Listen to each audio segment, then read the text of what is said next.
Hey guys, welcome to me reacting to Game Theory, How Does Kirby Fly by the Game Theorist.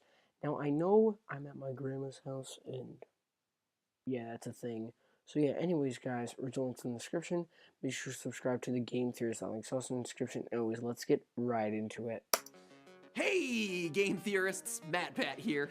Okay, so real talk, this episode was originally He's doing this new editing. Theory where we explore yes, Kirby as a threat to Dreamland. I remember that video. I got a lot of views for that. In search of his lost daughter, right as they were on the cusp of seeing each other. That happens in the game Planet Robobot. Ultimately, what I was trying to do was build to the reveal that Kirby's origin dates back to an ancient god of destruction, and that reincarnates every so often, with past iterations being some of the biggest bads of the Kirbyverse, including Dark Matter and Zero. All of this is very Dark Matter and Zero. If you play through some of the hardest battles in Kirby. Sorry, I haven't really been playing Kirby that in a long time. Waking up to gentle breezes and nap times, design decisions like the boss attacking using a bunch of old Dark Matter attacks, and even stuff like this background being a direct riff on the old backgrounds from Kirby's Dreamland 3's boss battle rush. To me, revelations like these were really interesting and really unexpected. I mean, it's a Kirby game. You don't expect deep, intricate lore in a Kirby game,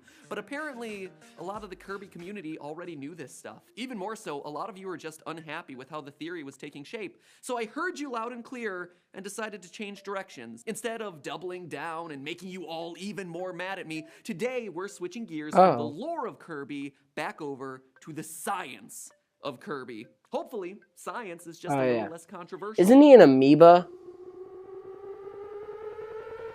What?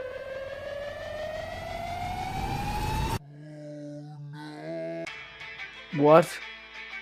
Wait, what? Oh, apparently like global warming? Okay. I love this intro. It's so good. It's one of my favorites. But yeah, I remember when I did the last one on Kirby, and that got like 800 views, over 800. Internet.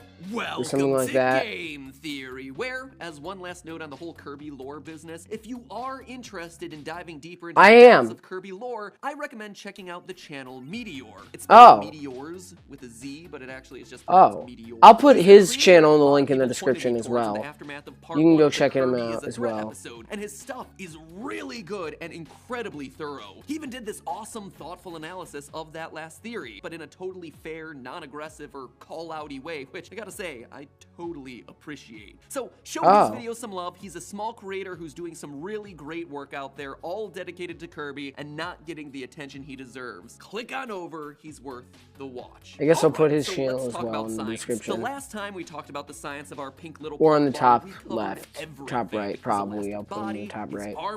That's yeah, I was right. He is amoeba. Despite him not having any fingers, his lack of a skeleton, and all of it boiled down to one conclusion. He's an amoeba. Is a highly sophisticated amoeba-like amoeba, creature. yeah, that's what I meant. In all my analysis, there was one thing that I skipped over. One essential ability that truly defines Kirby. How does Kirby fly? Yeah. In the words of Jablinski Games himself. How about the power of flight? Did it do anything for you? Thanks, Jack Black. Hope you're able to find that Delgado soon.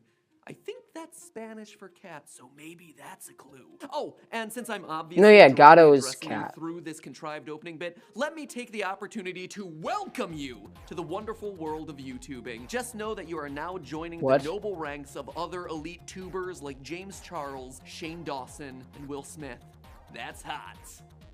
That is hot indeed. What? Anyway, as Jackie Boy just pointed out, we have to cover Kirby's ability to fly. I'm confused. Kirby's copy ability seems like the most iconic tool in his arsenal. It actually wasn't part of Kirby's debut game. Nice. That was a good editing. Instead, it first appeared in Kirby's Adventure for the OG Nintendo Entertainment System a year later. That means that Kirby has been floating around for a year longer than he's been sucking up enemies and swallowing them to copy their abilities. And that means it's also a power that's worth investigating. So, what is his secret? How does Kirby fly? All Now, right. the obvious first response that you get from anyone when you ask him this question is that he inhales air. Everyone knows that when Kirby flies, he expands his body and puffs up. And that's not just speculation, it is confirmed in the instruction manuals. To cite the instruction manual really? from the very first game. Well, theory over. All right. If you press up like... on the control pad, I can take in a big gulp of air and fly through the skies. And then later on that exact same page, quote again, if you press the B button while I'm in the air, I can puff out an air pellet that could be used to attack an enemy. Unfortunately, I'll fall like a rock without a big gulp of air.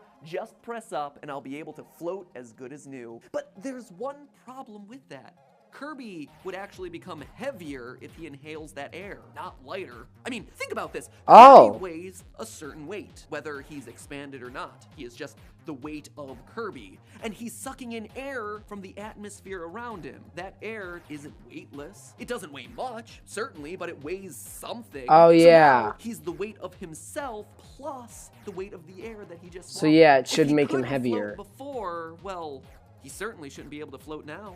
The same thing is true of balloons. And to show that, we actually have two balloons here, equal size, relatively equal weights. But if I start cutting This is into Bill one Nye the Science and Guy. release the air that's inside of it, you'll see that even though, well, now it's just being propelled downward, so it makes it seem like it's heavier, but it's not true. Just give it a second, guys. The air that's leaving is actually making this deflated balloon much lighter, and so we should, if we've done this right, see this one actually sink lower.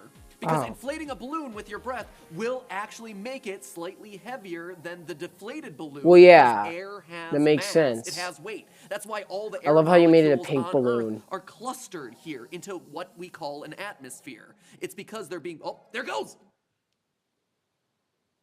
It's doing it. Science is working.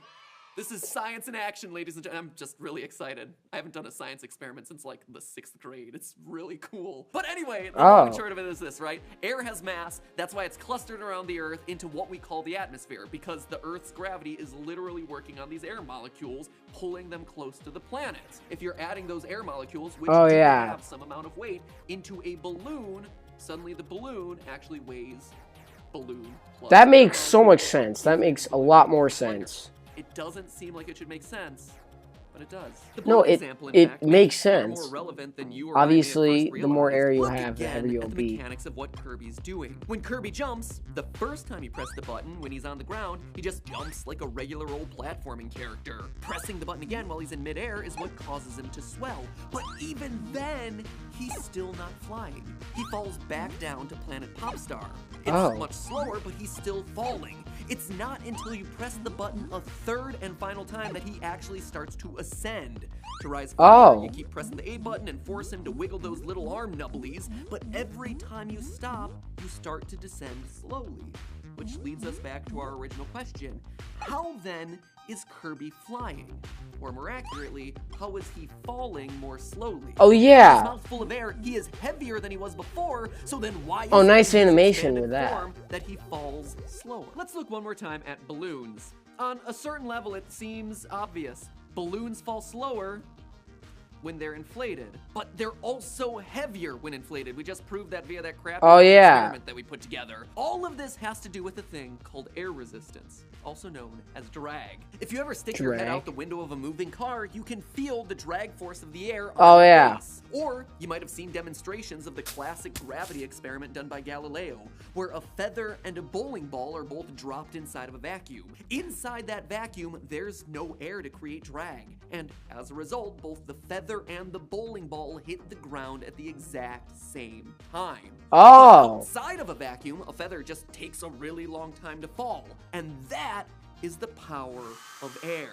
Air resistance affects any falling object. A falling feather, a falling bowling ball, heck, even a falling piano will encounter a drag force as it falls. Really? Even a piano? Bowling ball, or a piano, or a falling thwomp, or in our case, a deflated falling Kirby, the gravitational force caused by its weight is so great, and the drag force on it is so negligible that it's still gonna fall with the drag. Sorry, I'm trying to take a thumbnail shot. However, there are ways that we can affect the drag force. Look no further than drag racing. I'm about to lash out. Drag racing, really? Sort of drag racer. Though I can understand the editor's confusion, since that is the type of drag race that I'm more often than not talking about. No, in this case, I'm talking about cars. Oh Drag yeah. race cars, to be specific. In a drag race, NASCAR after is not a rapidly sport. No, accelerating to a high I'm speed, just the kidding. dragster starts to deploy a parachute that intentionally creates a huge drag force that allows him to slow down. Oh acting yeah. like a brake that opposes the forward motion of the car. Parachutes do the exact same thing, only this time we're talking about vertical speeds. The longest skydive in history was made by Felix Baumgartner, who jumped from a height of over 24 miles, or 39 kilometers if you come from a place where your measurement system makes sense. At the fastest point of his drop, he was going at 833 miles per hour. That's 1,343 kilometers per hour, which is fast enough to break the sound barrier.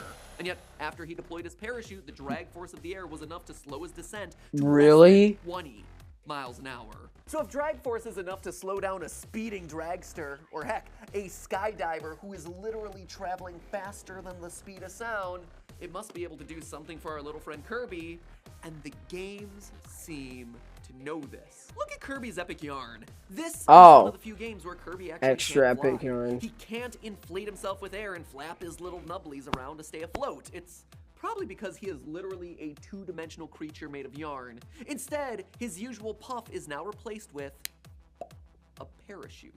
Even the game makers seem to understand the underlying physics of what's going on. Kirby doesn't fly, he floats and descends slowly. He is a sentient little balloon man, at least when it comes to flying. The calculation for drag force is... it's pretty complicated, and it depends on a variety of different factors. The density of the air, the air's viscosity and compressibility. Viscosity, what? In fact, there are so many factors that go into determining this thing that rather than account for every single variable in the equation, most of the time scientists will just run a test to determine the overall coefficient of Makes drag, sense. and then base all future calculations for that same object and condition on that initial test. However, the main thing that we can pull from this drag equation over here is this, that drag force is directly proportional to the area of the object that is experiencing that force. This is why skydivers can slightly slow their descent by spreading out their arms and legs. It's increasing the area of their body that's exposed to the force of the air. It's also why a parachute really slows them down, because the area suddenly becomes much bigger than the person themselves. So that makes sense. that Kirby can make himself, wow. the bigger the drag force is gonna be, Don't faint, Matt. and the slower he's gonna be able to fall. And what better way to make himself bigger than by poofing himself up like a balloon? Doing pixel measurements on Kirby's sprites in Kirby's Dream Land for the Game Boy and comparing that to the size of his poofed up form, it shows that when he floats, his radius increases by 41%, which means his exposed horizontal area is increasing to 198% of its original size, which is nearly doubling the amount of drag force that is acting on his body. And this holds true for other games in the series. Kirby Superstar for the SNES, that kind of makes a lot of sense. That makes sense. Squeak Squad, 201%, etc., etc. In each and every case, by inflating himself up, the drag force that Kirby is going to feel is increasing around double of what it was originally. For those of you who are about So is he an amoeba or the area of a sphere is actually 4 times pi r squared, you are technically correct, but remember that drag acts in one direction. If Kirby is falling, the air is hitting him from below, and though Kirby may be a sphere, from below, Kirby's shape is a circle, so pi r squared. The fact that Kirby's a sphere doesn't affect the drag calculations in other ways, but he's sphere-shaped both before and after inflating, meaning that the only thing we really care about when calculating the change in drag force is the change in his radius. Funny enough, this tactic has also helped I already know about that. a flightless penguin, to finally find his wings, so to speak. Oh, it's beautiful. In recent games, he's borrowed some of Kirby's moves, poofing himself up to ascend through the air. And it's all thanks to Kirby, as his trophy description in Super Smash Bros. Melee reads, quote, he's able to suck in air and fly like Kirby does, but only as a result of vigorous training he undertook after being bested by Kirby.